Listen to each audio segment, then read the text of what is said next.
So, what's up mga oy, si Chuboy sa Suriat. Nandito naman tayo para sa panibagong bola. So, ito, medyo weird ang pickings natin dito, no? Kasi nagkanseran ni mga kampi natin. So, LBJ ang ating pinik bilang sa intro ng game na to. Laban sa Wallace. Napakahirap na matchup. So, tip off mga oys. Alam natin, Wallace makakuha niyan. So, ito, kuha niya ang bola. Pinasa nilang ball. Binaba sa SGA, nag-dribble, tumira ng perimeter. First 2 points galing sa kalaban. Alam na natin agad yung mangyayari. Chris Paul, may hawak ng bola. So ito, updated na to. Chris Paul na to. New Orleans Chris Paul to. So ito, punta muna ako sa gilid. Kasi napapaisip ako kung lalaruin ko ba ng maayos tong game na to o sasakyan ko na lang yung trip ng dalawa kong kakampi. So yan, medyo nag-aalangan pa ako na uning yung bola. Nag-aalangan pa ako laruin tong game na to kasi mukhang imposible na manalo kasi nga Wallace katapat ko. Reboundan pa lang mabigat na. So gilid-gilid muna SGA pero pinasa sa akin. So nag-press tayo, pumasok. Doon natin naisip na sige, laruin na natin tong game na to. Enjoyin na lang natin. SGA nag-dribble, pinenetrate, pinasa sa labas sa ball. Pinasa ulit sa SGA. Pinasa sa Wallace. So, quick dunk ni Wallace. Di ko nabantayan. So, 3-7. Apat ang kalamangan mga boys. Moonwalk. Binalya si Wallace. Sabay fade away. So, di na makakontest yun. Dahil nasiko na eh. Sa sikmura kaya masiko. Diba? Paul, tinrable ang bola. Pinasa sa SGA. Sumayaw. Uy, lawit ang brief ng Paul. Pero, na-contest natin yan at napulot ng SGA. Ang buenas mo naman, tagapulot ng bola. SGA, pinasa sa Paul.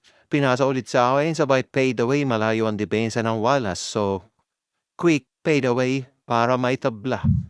Umihip-ihip pa ng hangin ng LBJ natin. So, marinig nyo sa background, tumatahol pa yung mga manok sa kapitbahay. Kung maririnig nyo lang naman, kung hindi man nilarawan ko lang sa inyo. Ayun, napegi na. Back to the ball game. Sinalpahan tayo sa mukha. Eto, Chris Paul, binigyan ko ng screen. Hoy, natanga yung bantay niya. Sabay perimeter. Laki ng butas na yun dahil nag-isip yung defender niya kung ano gagawin. Di sila nakapag-switch doon sa screen ko. Wallace, binigay sa ball. Binigay sa SGA.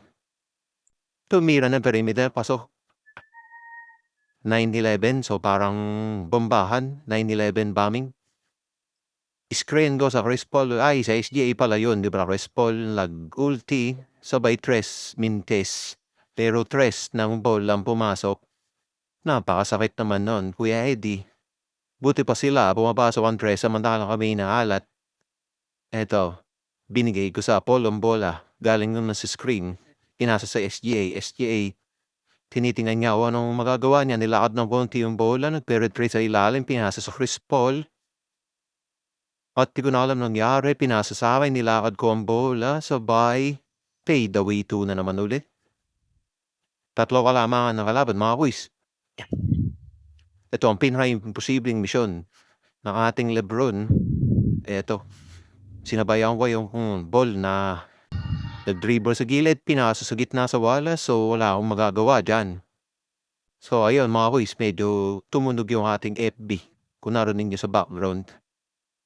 Sa laptop, Chris Paul again, binasa sa akin, lalabas ko yan na medyo magka-space para ma-penetrate sila sa ilalim. Ayun, ulti.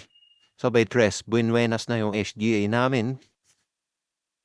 2 points ang kalaban ng nakalaban. Nautal na naman po ang signature trademark nautal.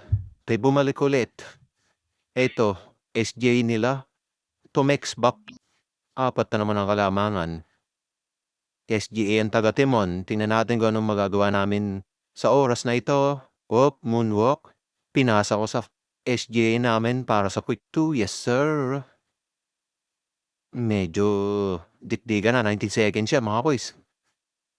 Pitigan na ng itlog yan. Pinasa. Dito sa labas. Kay SGA naghintay pa ng bantay. Nag-ulti. Lawit ang brief ko doon. Pero contested in press. Nabahak sa yung Wallace. Crucial rebound niya, mga boys. Yes, sir. Yung sinasabi ko, yung mga ganong simpleng sundot ng play, malaki ang may ko-contribute sa pagkapanalo o sa pagkaroon ng tsansang manalo sa isang game. Napakaliit na bagay, pero malaki ang impact. So yun, nakuha natin yung crucial rebound na para ma-overtime.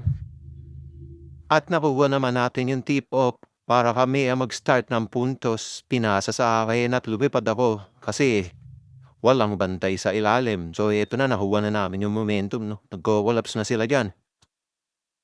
Pinasa sa Wallace, butas ang gitna. Medyo nag-help di ako sa labas kasi parehas may tira sa 3-point line tong dalawang to. Chris Paul dumaan sa screen ko o naging value pero hindi na ibigay. Pinasa niya sa SGA, nag-ulti. Pumasok na. Ayun na. Binuenas na yung SGA namin na minamalas kanina. Eto na. SGA nila. Didribble ang bola. Pinasa dun sa ball. Pinasa sa SGA yung Wallace. Andun sa ilalim. Muy. Napunta na. Sa SGA nakalaban yung Wallace pero nakuha nila yung rebound. Para sa isang first na naman ulit. Mabawi yung first na nabitaw namin kanina. All 23. SGA nag-penetrate. Nilakad ulit palabas. Nag-dribble ulit. Sinasayaw lang sa ilalim. Ingat ka, Totoy. Baka ma-still, pinasa sa akin. Pinasa ako sa Chris Paul. Chris Paul gumagawa ng pangarap. Pinasa sa SGA. Ayun na. Niyakap ka nung na si SGA namin. 3.5 seconds, mga boys. Kailangan nila dito ng 3 points. At yun na. Dito na sila nadali ng aming lineup na imposible. So yun lang mga boys, and ang MVP dito siyempre, ang inyong lingkod. Isang impossible mission para Lebron. Yun lang, peace out, brr.